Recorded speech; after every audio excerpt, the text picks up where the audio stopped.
ప్రభు అయిన యేసుక్రీస్తు వారి జీవితంలో మనకు కనిపించే ఒక శ్రేష్టమైన గుణలక్షణాన్ని గురించినటువంటి వివరం మనం మాట్లాడుకుందాం. యెషయా గ్రంథం 53వ అధ్యాయంలో ప్రభు అయిన యేసుక్రీస్తు వారి యొక్క శిలువ మరణ వివరాలు వ్రాయబడి ఉన్నాయి. యెషయా గ్రంథము 53వ అధ్యాయంలో ప్రభు అయిన యేసుక్రీస్తు వారు ఎలా శిలువ మరణం పొందబోతున్నారు అన్న సంగతి ముందుగా భక్తుడు ప్రవక్త అయినటువంటి యెషయా ద్వారా ఈ మాటలు ప్రవచించబడ్డాయి.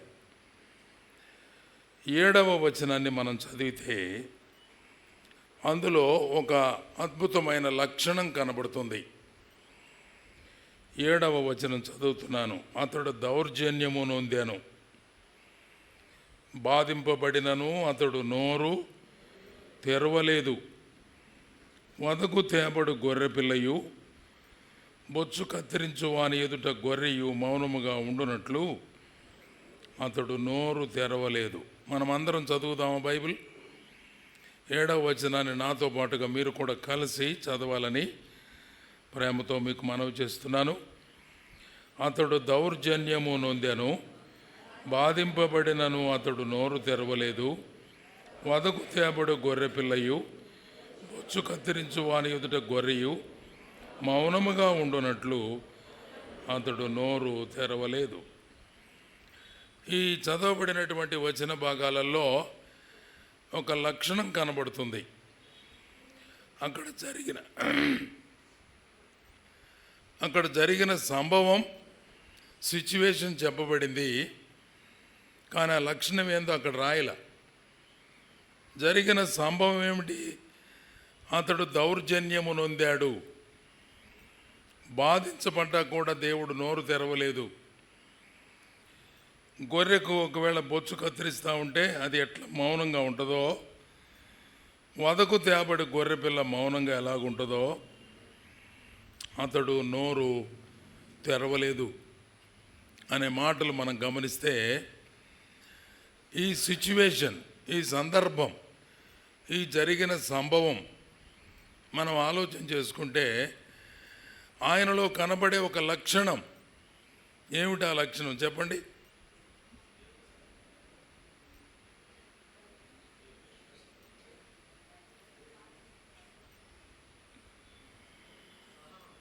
అతడు నోరు తెరవలేదు, మౌనంగా ఉన్నాడు, బాధించబడి కూడా ఏమీ తిరుగుబాటు చేయలేదు. ఇవే మాటలు మనం మొదటి పేతురు పత్రికలో కూడా చదువుతాం. చూడండి ఒకసారి. మొదటి పేతురు పత్రిక 2వ అధ్యాయంలో వచనము 23. ఆయన దూషించబడి బదులు దూషింపలేదు, శ్రమ పెట్టబడి బెదిరింపక న్యాయముగా తీర్పు తీర్చు దేవునికి తను తాను అప్పగించుకొనెను. ఏం లక్షణం కనపడుతుంది ఇక్కడ?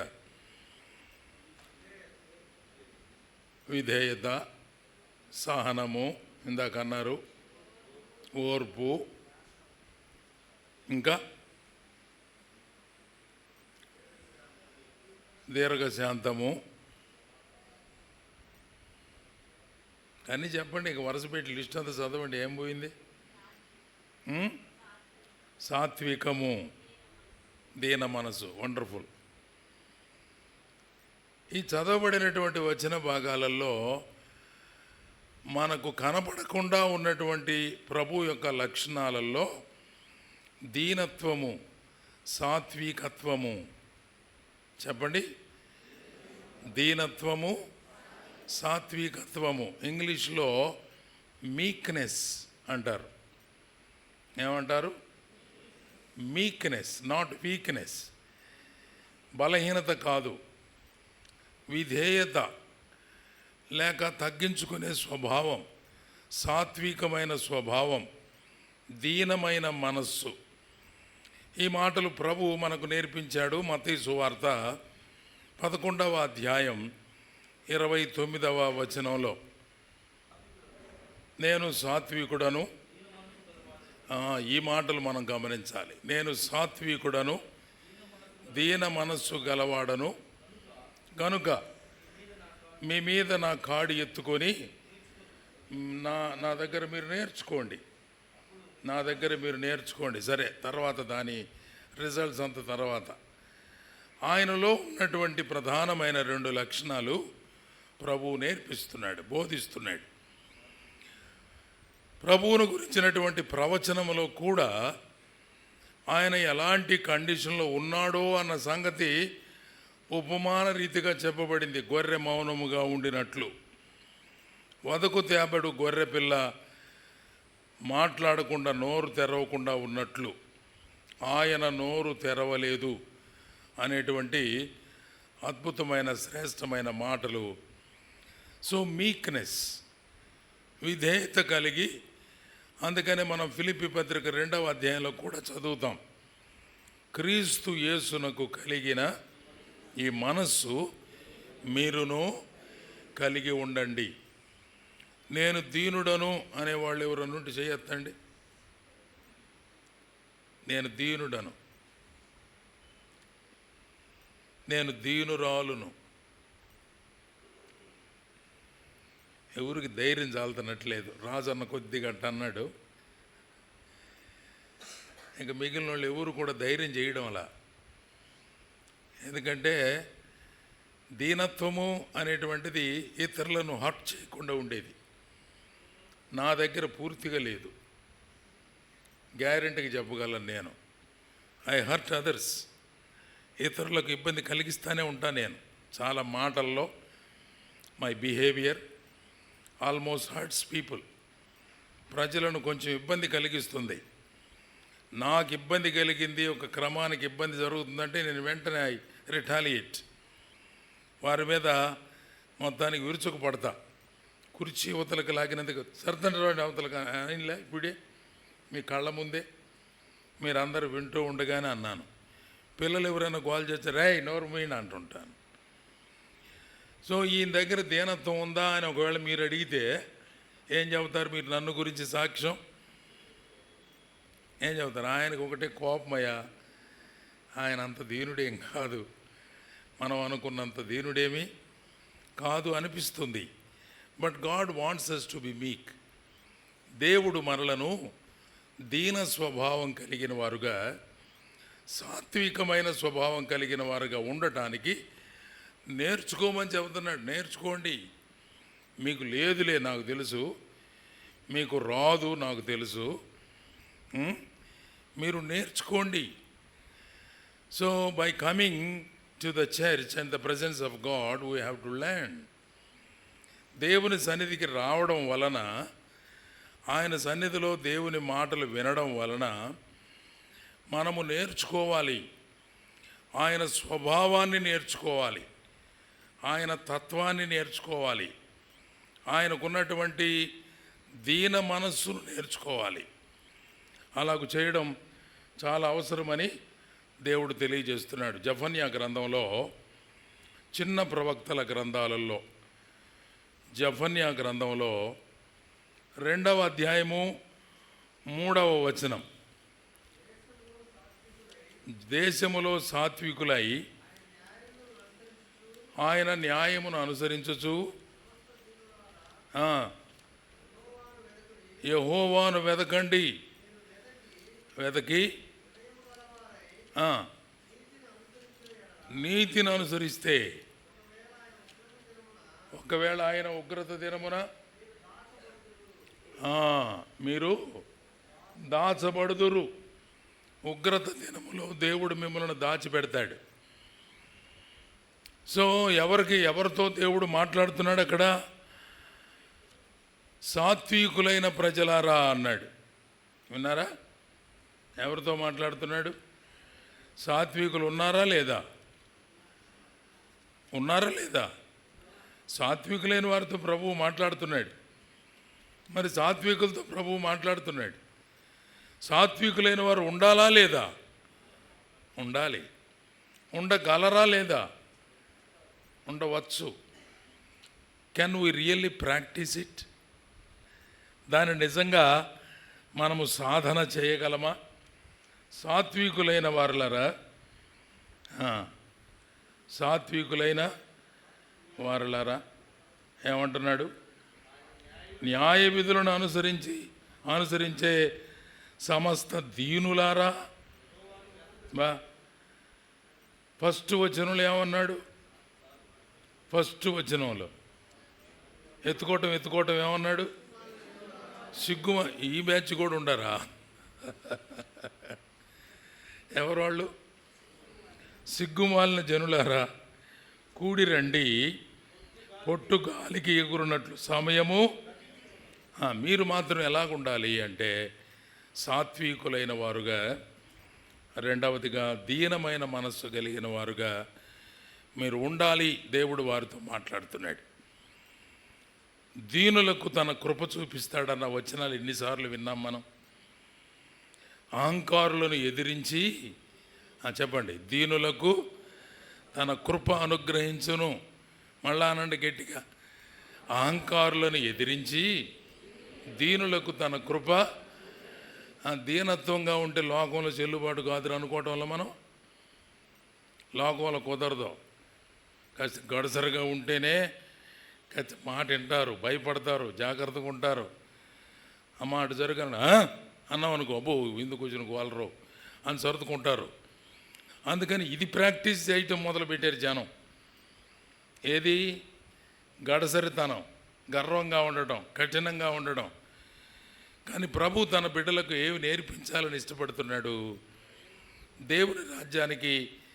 దేవుని రాజ్యానికి అవసరమైనటువంటి గుణం, లక్షణం అదేమిటంటే సాత్వికత్వం, దీనమైన మనస్సు.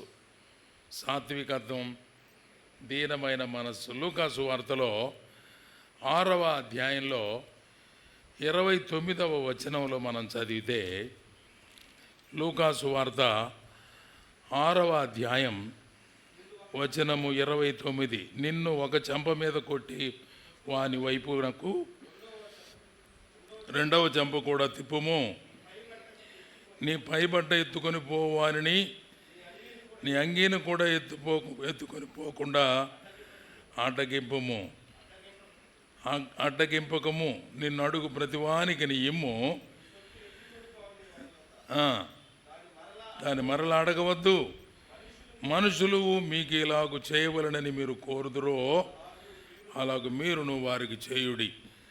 యేసుప్రభు చెప్పినటువంటి బోధలు లోక విరుద్ధమైనవి. యేసుప్రభు ప్రకటించిన వర్తమానాలు, ఆయన చెప్పిన సూక్తులు లోకంలో ఉండాల్సినవి కాదు కదా. లోకంలో ఓ శబ్ మీద ఊరకనే ఒకడు కొట్టాడు మనల్ని, కనీసం ఎందుకు కొట్టేవని అడుగుతాం కదా. ఒకవేళ అడగకుండా మౌనంగా ఉంటే జనం ఏమనుకుంటారు? కొట్టినోడు ఏమనుకుంటాడు? మనల్ని చూసిన వాళ్ళు ఏమనుకుంటారు? గమ్మున మర్యాద కాముగుండి కొడితే కొట్టాడు సర్దుకొని పోకుండా ఇటు కూడా తెప్పమాటండి యేసుప్రభు. ఎడమ చెంప మీద కొట్టాడా, కుడి చెంప కూడా తెప్పండి. నీతో పైన అంగీ తీసుకుపోతున్నాడా, నీ వస్త్రం కూడా ఇవ్వడానికి వెనకాడవద్దు. నీ సొత్తు ఎవడన్నా తీసుకొని పోతున్నాడా, మౌనంగా ఉండు, వాడిని అడ్డగించబాకు అంటున్నాడు. ఇది మనకు అనిపిస్తుంది మనుషులలో అసాధ్యమైన సంగతిలాగా ఉంది. ఎలాగుంది చెప్పండి మనుషులలో. కానీ యేసు ప్రభు వారు దాన్ని సాధ్యపరిచి చూయించాడు. ఇది సాధ్యమే. ఇతరులను వాళ్ళ ఆలోచనలు పడతారు, వాళ్ళు తీవ్రమైన ఆలోచనలు పడతారు. స్టెఫనును రాళ్లతో కొడుతూ ఉన్నటువంటి సందర్భం మనం జ్ఞాపకం చేసుకుంటే, అపోస్తుల కార్యగ్రంథం ఇంటికి వెళ్ళిన తర్వాత 7వ అధ్యాయం చదవండి, 6-7 అధ్యాయాలు ఇంటికి వెళ్ళిన తర్వాత చదవండి. కొడుతున్న సందర్భాన్ని మనం గమనిస్తే ఆ దృష్టి, స్టెఫను యొక్క దృష్టి లోక సంబంధమైన వాటి మీద లేదు అని అర్థం అవుతుంది. ఈ మాట గమనించండి. స్టెఫను యొక్క దృష్టి లోక సంబంధమైన వాటి మీద లేదు, భౌతికమైన వాటి మీద లేదు. ఆత్మదృష్టి, దైవ సంబంధమైన దృక్పథంతో మాత్రమే తాను ఆలోచిస్తున్నాడు, చూస్తున్నాడు అని మనకు అర్థమవుతుంది. ఈ సందర్భాన్ని గమనించినప్పుడు కఠినుడైన సౌలు అనే యువకుడు ఎవరి చేత అయితే రాళ్ళు లేపిస్తాను లీడర్లుగా నిలబడి ఉన్నాడో, కొట్టేవారి వస్త్రాలకు కాపలా ఉన్నాడో, ఆ సౌలు ఈ దృశ్యాన్ని చూస్తూ చెలించిపోయాడు.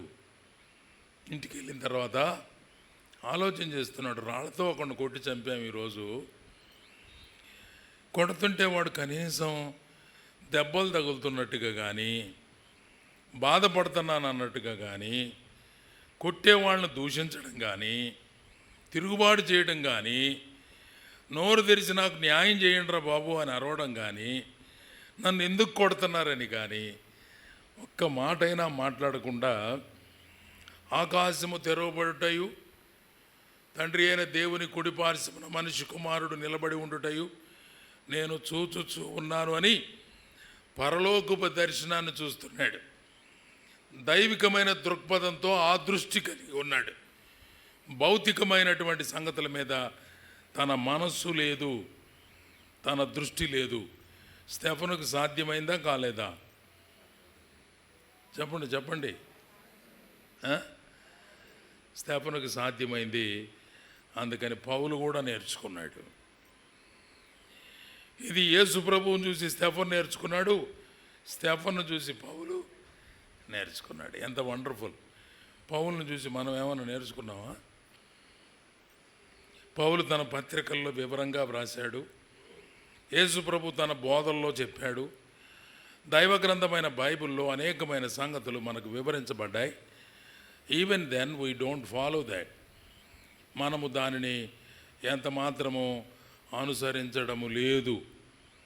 కారణం ఏమిటి అని అంటే, మనం కొంచెం సౌకర్యమైన, మనకు ఇబ్బంది లేకుండా ఉండేటువంటి సంగతులే తప్ప వేరే సంగతులు మనం ఆలోచనలో పెట్టడంలా. కానీ ప్రభువారు దీనత్వము నేర్చుకోండి, సాత్వికత్వము నేర్చుకోండి, మీక్నెస్ ఈజ్ సో గ్రేట్. అటువంటి వారికి ఎన్నో ఆశీర్వచనాలు ఉన్నాయి, దీవెనలు ఉన్నాయి. పరలోకములో వారు గొప్పవారుగా ఎంచబడతారు. భూలోకంలో ఉన్న నాయకులు ఎవరు గొప్పవారుగా ఉంటారు? అధికారం చెలాయించేవారు, నోటి మాట ఉన్నవారు, పవర్ ఉన్నవారు కదా. కానీ దేవుని రాజ్యంలో ఎవరు గొప్పవారు? నాయకులంటే ఎవరు? అందరికీ తగ్గించుకొని పరిచారం చేసేవారు, ఉపచారం చేసేవారు.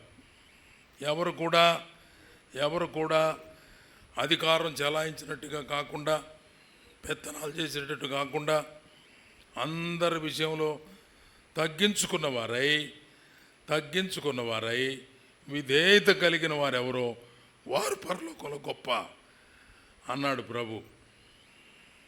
పరలోకం సంగతికి వచ్చేటప్పటికల్లా చాలామందికి ఏమనిపిస్తుందంటే, ముందు ఈ లోకంలో కొద్దిగా ఏదో ఒక రకంగా జరిగిపోవాలి కదా, పరలోకం ఇప్పుడు కాదుగా, అర్జెన్సీ ఏమి లేదుగా, తొందరపడి ఇప్పుడు నేర్చుకోకపోతే ఇంకా తొందరపడేది అప్పటికైనా వస్తుందా? మనకి సాధ్యమైద్దా? చేయగలమా? నిరూపించుకోగలమా? అందుచేత సాత్వికత్వం అనేటువంటి అంశాన్ని గురించి మనకు ప్రభు పలు చోట్ల అనేక సందర్భాల్లో చెప్తూనే వస్తున్నాడు. గలతీయులకు రాసిన పత్రిక 5వ అధ్యాయం 22వ వచనములో ఆత్మఫలమేమనగా అని రాసి ఉంది. అది అందరికి తెలిసిందేగా.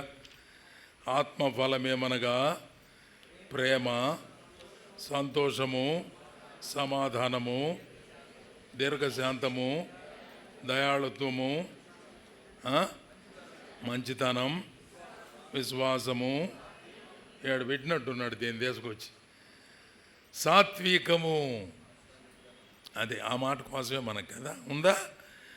ఆత్మఫలము అనే దానిలో 9 అంశాలలో ఒకటిగా సాత్వికము అనేటువంటి మాట, విశ్వాసము అనే మాట, ఆశా నిగ్రహము అనే మాట, ఈ చివర ఉన్నటువంటి 3 ఎవరి కొరకు మనం ఫలించాలి? చివరి 3 ఎవరి కొరకు ఫలించాలి? 9 అంశాలు ఉన్నాయి. మొదటి 3 మన కొరకు, నా కొరకు. ఏంటి మొదటి 3? ప్రేమ, సంతోషము, సమాధానం. ఈ 3 ఎవరి కోసం? నా కోసం, ఫర్ మై సెల్ఫ్, నా కొరకు. రెండవ 3 చదవండి. రెండవ 3 ఏమేమిటి? దీర్ఘశాంతము, దయాళత్వము, మంచితనం. ఈ 3 ఇతరుల కొరకు, ఫర్ అదర్స్. ఇతరుల కొరకు మనం ఫలించాలి. చివరున్న 3 దేవుని కొరకు ఫలించాలి. దేవునికి కావాల్సింది మన దగ్గర సాత్వికం. మనం జనానికి చూపించుకోవడానికి కాదు. ఈ సాత్వికత్వమైన గుణాన్ని ఎవరు స్వీకరిస్తారు? ఎవరికి కావాలి? ఇది మన దగ్గర నుండి దేవుడు కోరుకునే ఒక అంశం. ఏమేమిటి అవి?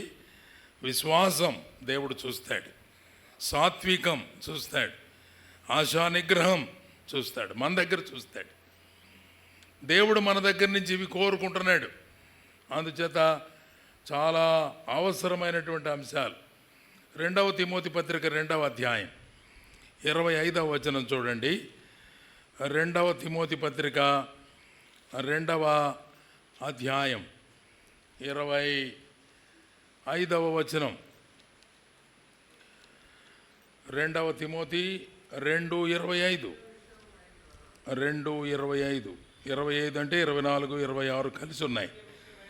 సత్య విషయమైన అనుభవ జ్ఞానము వారికి కలుగుటకై దేవుడు ఒకవేళ ఎదురాడు వారికి మారు మనసు దయచేయును. అందువలన సాతాను తన ఇష్టము చొప్పున చెరపట్టిన వీరు ఉరిలో నుండి తప్పించుకొని మేలు పొందుదురేమని దేవుని సేవకుడు, ప్రభు యొక్క దాసుడు అట్టి వారిని శిక్షించాలంట. కానీ ఎట్టా? టీచర్స్ చెప్పండి. టీచింగ్ వృత్తిలో ఉన్న వాళ్ళందరూ పిల్లోడిని కొట్టాలంట. కానీ ఎట కొట్టాలి? సాత్వికంతో కొట్టాలి. What is it? కొట్టాలంటే యాంగర్ కావాలి, కోపం కావాలి. పిల్లల్ని కోపం లేకుండా కొట్టగలమా? అసలు కొట్టలేం. నా చేతవు సాత్వికంగా కొట్టడం. I practised it.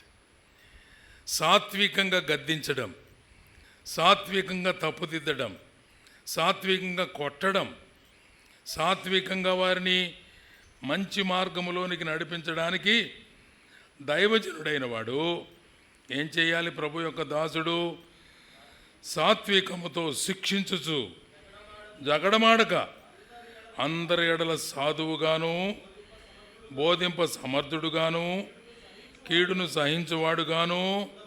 కింద ఉన్న మాటలు చదవండి ఒకసారి, నాతో పాటు మీరు కూడా చదవండి.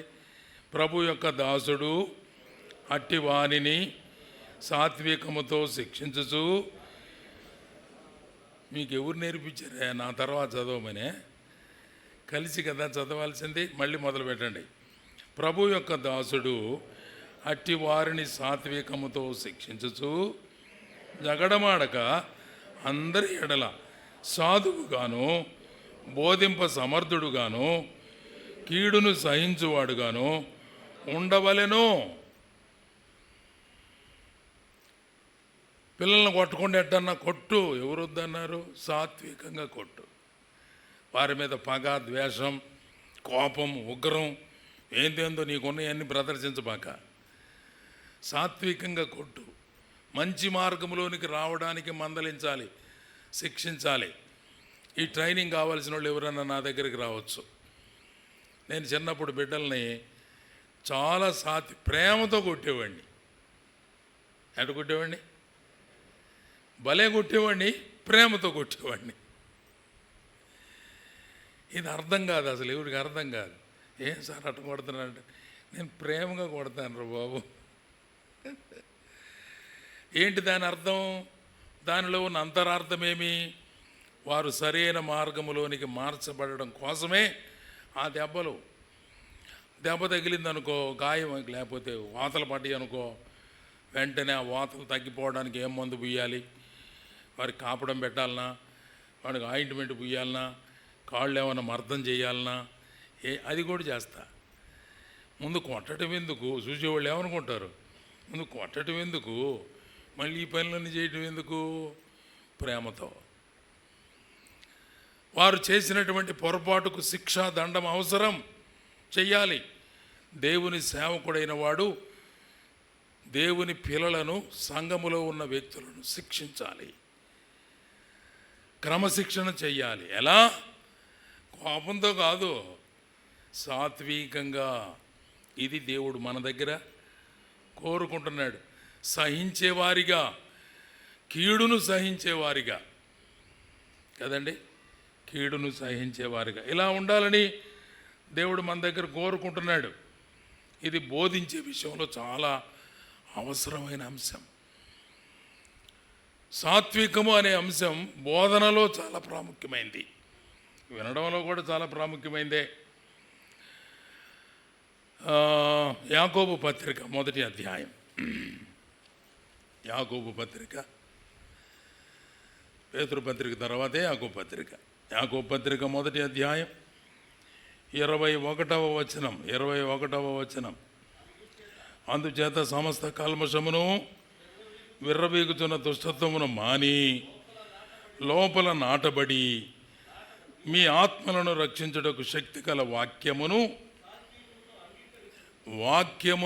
ఎట్లా అంగీకరించాలంట? సాత్వికంతో అంగీకరించాలా.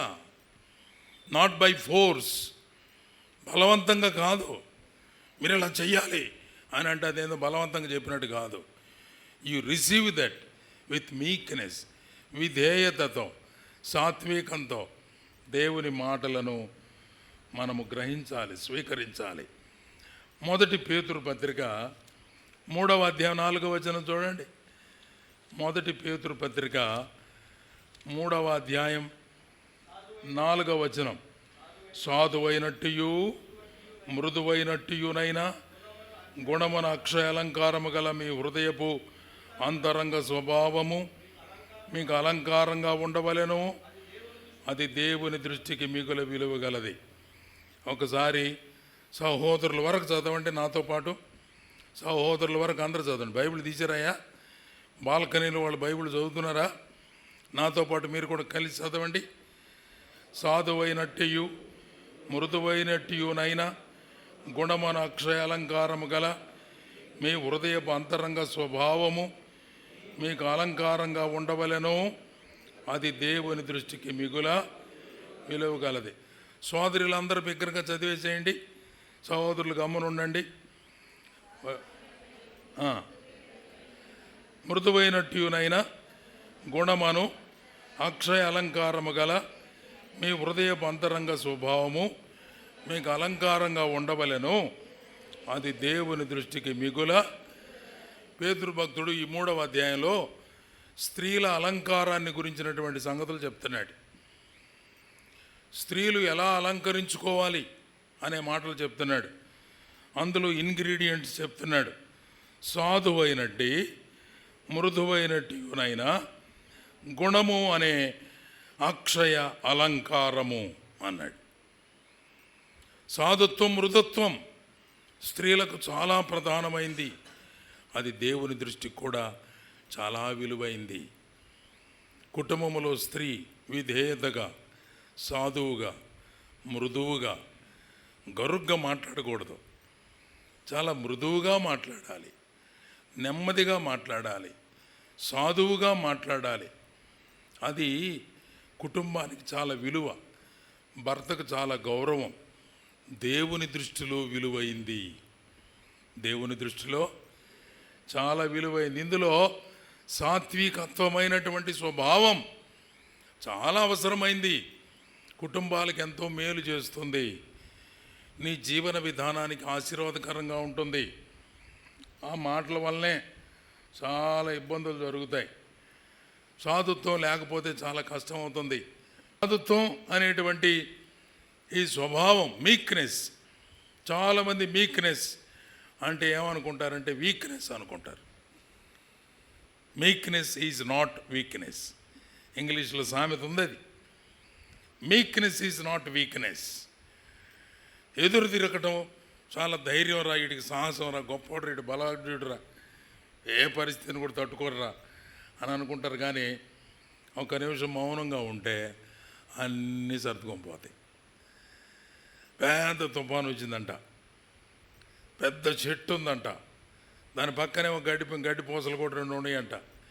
చెట్టు అంటుందంట, ఎట చేస్తా, అసలే నువ్వు బలం లేదని ఎట్టుంటావంటనే. అంటే ఏదోలేమ్మా తల ఉంచుకొని గమ్మున ఉంటానంటో గట్ట అందంట. గడ్డి పరక చెట్టు ఉందంట, నా తడాకు చూసుకో అందంట. అంటుండగలను కొమ్మిరికి పడిందంట.